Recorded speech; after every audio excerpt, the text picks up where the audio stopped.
అసలేముంది ఊర్లో? కన్నులకే తీయదనం రుచి చూపే చిత్రాలే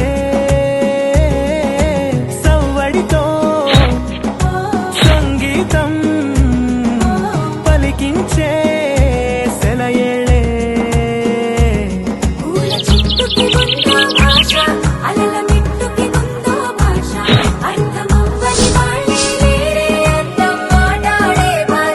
పలకరింపే పులకరింపై పిలుపునిస్తే పరవశించడమే మనసుకి తెలిసిన భాష మమతలు పంచే ఊరు ఏమిటి దానికి పేరు